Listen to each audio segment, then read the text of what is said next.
көрсетем. Мен кім екенін білмей жүр екенсің сен. Менімен көп ойнама сен.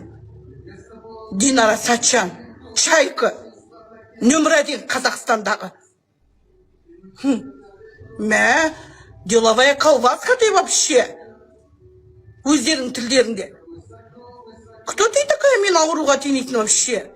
Давай менімен бірге осы сөзіме жауап берем. До конца барам мен. Бүкіл Қазақстан сылтаумен көтеріп тастайын бір жолата. Ақ пен қараның айқасын көрсетейін мен саған. Мені көп тілімді қышпаңыздар. Қазақстанның қыздарының бұзылуы намысын қорғауға мен керек болсақ өз қолыма алатын болам. Сенекі Чайкаға ешкімді жем қылдыртпаймын. Тоқтатыңдар екеуің вообще. Сенде тоқтататын бір намыс жоқ адам жоқ па Қазақстанда? Қара бұны. Сендердің сөздерің сөйлеп атқан сол өздерің сияқты жегі жүрісті әйелдер. Намысы жоқ. Любой сөзің менімен до конца бар. Мені айтатын сөзімді айттым бүкіл. Енді менімен істейтіндерді екеуің істеңдер, давай көрейін. Мен де до конца барам. Давайте. Көрсетейін мен сендерге не болған сосын. Ойнайтын адам тапқан екесін, ырыс балаға тиісіп. Мен тиіссем, Қазақстанды бұзатты адамдарға тиіссем. Бастарын алып жүре алмайтын адамдарға тиіссем. Түсінікті ма сендерге? Сендер сияқты тойынған қатындар емеспін мен. Намысым өз орында тұрған адамын. Шіруха нағыз. Жабаусыңде. Істейтіндерді мен айттым ғой. Жазып алып жіберіңдер ана елге. Маған до конца барсын. Көрсетейін мен оған. Әйелдердің намыстарына. Орамалымызды сыйламаған үшін. Мен ауруға теңегішін жауап бересің, Динара Сатчан. Динара Сатчан жауап бересің, мен сені аямайым енді. Екі дүниенің, о дүниенің бар екенін көрсетемін саған. О дүниенің бар екенін көрсетемін саған. Шайтандар нағыз. Жын ойнақтар нағыз жүрген. Жатқан жыланның құйрығын басып шолмас сене. Мен Қазақстанда сенде сонда намыс жоқ, намысы бар, аналар жоқ деп ойладыңдар ма не? Бетімен кеткендергіл. Мә, менің намысымды қозып, мен бұларды құрсын іштеп жүрсіп, мені жазып қойып, сөйдіп. Издевать ететін адам тапқан екен сені. Көрсетеді.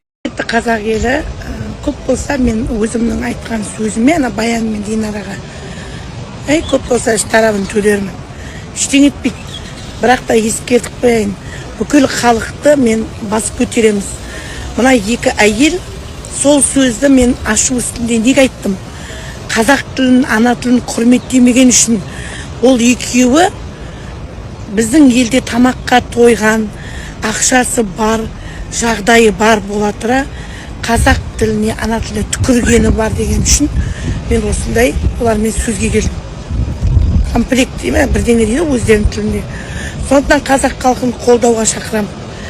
Ол осылай кете беретін болсақ, етакты заңда біз қорғаған жоқ ана тілді.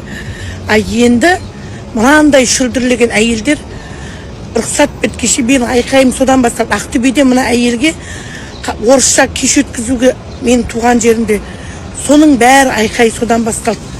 Сондықтан ана тілін қорғауымыз керек. Халықты соған шақырам. Мені қолдағандарың. Сонымен бірге бұл әйелдер тағы да бір жаман нәрсесі. Мына бізде мәдениет саласында бұлардың өткізген кештері әйел адамдарды бұзатын кештер. Мысалы деген би әдепті қылықтар жасайды, сөйтіп отыр, сондай сөз естіге ренжіп жүр. Мысалы өткенде Алтын ханым деген кештерінде 50-дегі әйелдерді сайысқа шығарып жүр. О заманда бұл заман. Сосын өзі де мына Баян ханым концерт берген кезде, Баян Шаяндарын концерт берген кезде сахнаға 2 пұтын аспанға көтеріп бізді алып шықты. Міне осының бәрі біздің жастарға не үлгі, қандай үлгі бұлардың. Ол кеше қыз жібектің камзолына ақша берсе, ол кісі заң жүзінде де өте қателік жасады, өрескел. Бірақ бұл алдымызды орап, әйтеуір сыйлығын беріп құтылды.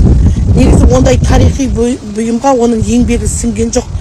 Ол кісі тірі, көзі Құдайға шүкір. Оның Баянның үйінде тұрудың өзі заңға қайшы. Қазақшасы сол. Босқа табынудың